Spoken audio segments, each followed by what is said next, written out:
Paris పారా ఒలింపిక్స్లో భారత షూటర్ల జోరు కొనసాగుతుంది. వరుసగా రెండో రోజు గన్ గర్జించడంతో భారత్ ఖాతాలో మరో పతకం వచ్చి చేరింది. మహిళల 10 మీటర్ల ఎయిర్ పిస్టల్లో భారత పారా షూటర్ రుబీనా ఫ్రాన్సిస్ కాంస్యంతో సత్తా చాటింది. చెదరని గురితో పోడియంపై చోటు దక్కించుకుంది.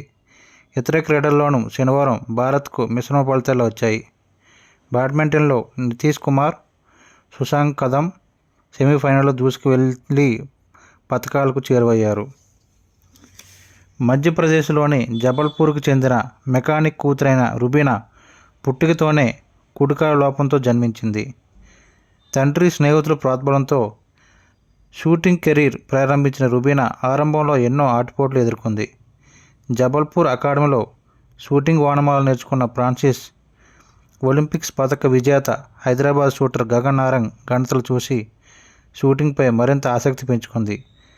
కెరీర్ ఆరంభంలో షూటింగ్ రేంజ్కు వెళ్లేందుకు కూడా డబ్బులు లేని గడ్డు పరిస్థితులు ఎదుర్కొన్న రుబీనా అంకుఠిత దీక్షతో ముందుకు సాగి 2017లో గగన్ నారంగ్ అకాడమీలో గన్ ఫర్ గ్లోరీలో అడుగుపెట్టిన తర్వాత అంతర్జాతీయ స్థాయిలో నిలకడగా పతకాలు సాధించింది. 2020 టోక్యో ఒలింపిక్స్లో కూడా ప్రపంచ రికార్డు స్కోరుతో బరిలోకి దిగి 7వ స్థానంతో సరిపెట్టుకుంది.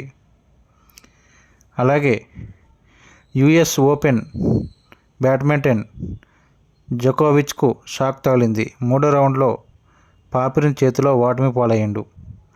గ్రాండ్ స్లామ్ లేకుండా ఈ సీజన్ ముగిసింది.